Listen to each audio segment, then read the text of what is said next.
Item ಯಾವುದೇ ಇರಲಿ try ಮಾಡಿ ಆಚಿ ಚಿಕನ್ ಮಸಾಲಾ. ಇನ್ನು ಸಿದ್ದರಾಮಯ್ಯ ಅವರ ರಾಜೀನಾಮೆ ಬಳಿಕ ಡಿಕೆ ಶಿವಕುಮಾರ್ ಮೊದಲ ಪ್ರತಿಕ್ರಿಯೆ ಕೊಟ್ಟಿದ್ದಾರೆ. ಸಿಎಂ ಸ್ಥಾನಕ್ಕೆ ನಿಮ್ಮನ್ನು ಆಯ್ಕೆ ಮಾಡ್ತಾರಾ ಅಂತ ಪತ್ರಕರ್ತರು ಪ್ರಶ್ನೆ ಮಾಡಿದ್ರು. ಅದಕ್ಕೆ ಡಿಸಿಎಂ ಉತ್ತರ, ಸದ್ಯಕ್ಕೆ ಒಳ್ಳೆಯ ಹವಾಮಾನ ಇದ್ದಿದ್ದು ತೊಂದರೆ ಕೊಡ್ತಾ ಇದೆ. ನಮ್ಮ ಸಿಎಂ ಸಿದ್ದರಾಮಯ್ಯ ಜೈಪುರಕ್ಕೆ ಬಂದಿಳಿದಿದ್ದಾರೆ.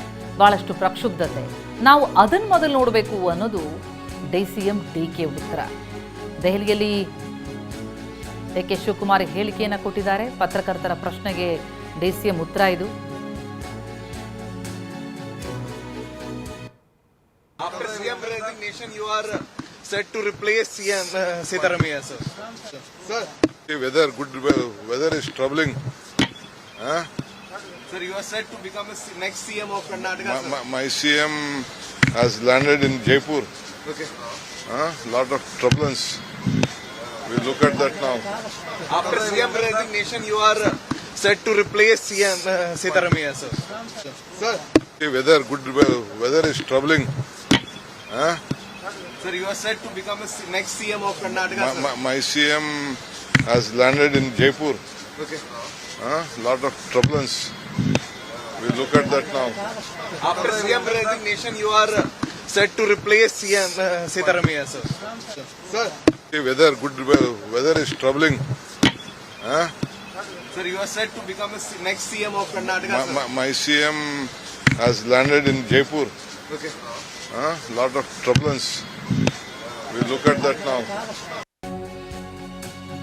ಸಿಎಂ ರಾಜೀನಾಮೆ ಬೆನ್ನಲ್ಲೇ ದೆಹಲಿಗೆ ಡಿಸಿಎಂ ಕೂಡ ಹಾರಿದ್ದು, ದೆಹಲಿಯಲ್ಲೇ ಬೀಡುಬಿಟ್ಟಿದ್ದಾರೆ ಡಿಕೆ ಶಿವಕುಮಾರ್.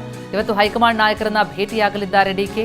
ಹೈಕಮಾಂಡ್ ನಾಯಕರ ಜೊತೆ ಚರ್ಚೆ ನಡೆಸಲಿದ್ದಾರೆ ಡಿಸಿಎಂ. ಸಿಎಂ ದೆಹಲಿಗೆ ಬಂದಿಳಿದಿದ್ದಾರೆ, ಹೈಕಮಾಂಡ್ ನಾಯಕರನ್ನ ಭೇಟಿಯಾಗ್ತಾರೆ. ಈಗ ಡಿಸಿಎಂ ಕೂಡ ದೆಹಲಿಯಲ್ಲೇ ಇದ್ದಾರೆ.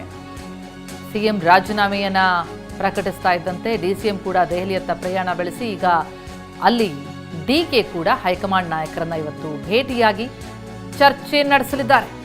ಮುಂದಿನ ಬೆಳವಣಿಗೆ ಕುರಿತಂತೆ ವರಿಷ್ಠರೊಂದಿಗೆ ಡಿಸಿಎಂ ಕೂಡ ಚರ್ಚೆ ನಡೆಸ್ತಾರೆ. ನವದೆಹಲಿಯಲ್ಲಿ ಈಗ ಸಿಎಂ ಇದ್ದಾರೆ, ಡಿಸಿಎಂ ಇದ್ದಾರೆ. ಇಬ್ಬರೂ ಕೂಡ ಹೈಕಮಾಂಡ್ ನಾಯಕರನ್ನ ಭೇಟಿಯಾಗಲಿದ್ದಾರೆ. 9 ಗಂಟೆ ಹೊತ್ತಿಗೆ ಸಿಎಂ ಹೈಕಮಾಂಡ್ ನಾಯಕರನ್ನ ಭೇಟಿಯಾಗಿ ತಮ್ಮ ಕೃತಜ್ಞತೆಯನ್ನು ಸಲ್ಲಿಸಲಿದ್ದಾರೆ. ಇತ್ತ ಡಿಕೆ ಶಿವಕುಮಾರ್ ಕೂಡ ಸಿಎಂ ರಾಜೀನಾಮೆಯನ್ನು ಕೊಡ್ತಾ ಇದ್ದಂತೆ ದೆಹಲಿಗೆ ಹೋಗಿದ್ದು, ಅವರು ಕೂಡ ಹೈಕಮಾಂಡ್ ನಾಯಕರ ಜೊತೆ ಚರ್ಚೆಯನ್ನು ನಡೆಸಲಿದ್ದಾರೆ. ಅಫ್ಕೋರ್ಸ್ ಬ್ರೇಕ್ಫಾಸ್ಟ್ ಮೀಟಿಂಗ್ನಲ್ಲೇ ಎಲ್ಲವೂ ಕೂಡ ಸ್ಪಷ್ಟ ಆಗಿದೆ. ಆದರೆ ಬಹಿರಂಗವಾಗಿ ಎಲ್ಲೂ ಹೇಳಿಕೆಯನ್ನು ಕೊಟ್ಟಿಲ್ಲ ನಾಯಕರುಗಳು. ಹೈಕಮಾಂಡ್ ನಾಯಕರ ಜೊತೆಗೆ ಡಿಕೆ ಹಲವು ವಿಷಯಗಳನ್ನ ಚರ್ಚೆ ಮಾಡಲಿದ್ದಾರೆ.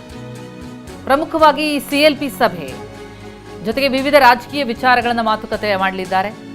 ರಾಹುಲ್ ಗಾಂಧಿ, ಮಲ್ಲಿಕಾರ್ಜುನ್ ಖರ್ಗೆ ಜೊತೆ ಡಿಕೆ ಶಿವಕುಮಾರ್ ಮಾತುಕತೆ ನಡೆಸಲಿದ್ದು, ಜೊತೆಗೆ ಪ್ರಮಾಣ ವಚನ ಸ್ವೀಕಾರ ಮಾಡೋದ್ರ ಬಗ್ಗೆ, ಎಷ್ಟು ಡಿಸಿಎಂ ಅನ್ನೋದ್ರ ಬಗ್ಗೆ, ಯಾರ್ಯಾರು ನೂತನ ಸಚಿವರಾಗಿ ಪಟ್ಟಕ್ಕೇರಬೇಕು ಅನ್ನೋದ್ರ ಬಗ್ಗೆ, ನೂತನ ಸಿಎಂ ಜೊತೆ ಎಷ್ಟು ಸಚಿವರು ಪ್ರಮಾಣ ವಚನ ಸ್ವೀಕಾರ ಮಾಡಬೇಕು, ಈ ಎಲ್ಲ ವಿಚಾರಕ್ಕೆ ಸಂಬಂಧಪಟ್ಟಂತೆ ಹೈಕಮಾಂಡ್ನ ನಿರ್ದೇಶನವನ್ನ ಡಿಕೆ ಶಿವಕುಮಾರ್ ಪಡೆಯಲಿದ್ದಾರೆ.